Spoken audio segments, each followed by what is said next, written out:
fel partneriaeth, da ni wastad 'di bod yn angerddol am cynaladwyedd, a da ni wedi bod yn gyfrifol am ddatblygu nifer o brosiectau amgylcheddol. So ni nath sefydlu yn 'i Ogwen, ni hefyd nath sefydlu cynllun Dyffryn Gwyrdd. So da ni wastad 'di gwneud prosiectau amgylcheddol, ond oedd gwyrdd ni yn gyfla i ni weithio efo'r gymuned i gasglu barn y gymuned i liwio yn gwaith amgylcheddol ni.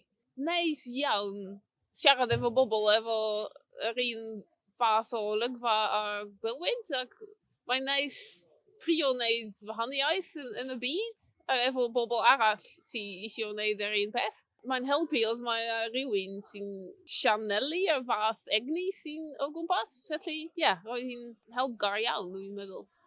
Oedd o'n rili neis i gael cynrychioli plant Bethesda, ag oedd o'n neis bod fatha'r plant yn cael ei glywed, achos dwi'n teimlo fatha bod pobl yn fwy tebygol o gwrando ar syniadau plant os dyn nhw actually'n dod gen y plant hynna yn hytrach na jyst clywed be oedd y plant efo i ddeud. Ers hynna, mae yna ambell beth di digwydd yn fwy sydyn a'i gilydd. Trafnidiaeth trydan y ffordd ymlaen, de. Mae o'n gam i'r cyfeiriad iawn. Wedyn, da ni fo'n gweithio efo grŵp trafnidiaeth cynulliad hinsawdd Gwyrddni i weld sut fydda ni helpu fwy o bobl, a dwi'n meddwl mae beics yn rhan fawr yno fo hefyd, de. Making this what you could call a green choice has lots of advantages. There's three things. So it's saving money, saving time, it saves me stress in parking and driving on the roads. And then I suppose the fourth one, which is less obvious, but I get a lot of benefit from, is riding through North Wales, from Bethesda, down the hills, the mountains, and then riding down along Las Ogwyn and seeing the different seasons. A nice way to arrive in Bangor ready for your busy day. It's a no-brainer.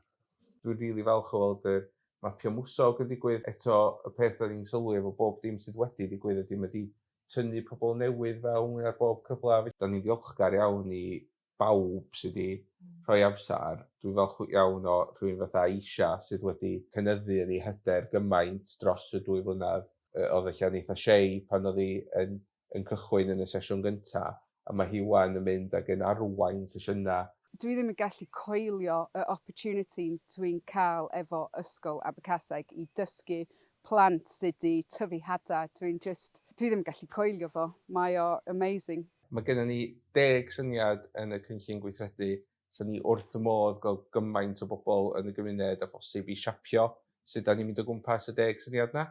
A'r ffordd gorau i wybod beth sy'n y cynllun gweithredu ydy mynd i gwyrddni.cymru, a'r ffordd gorau i gysylltu efo fi ydy e-bostio chris@ogwen.org.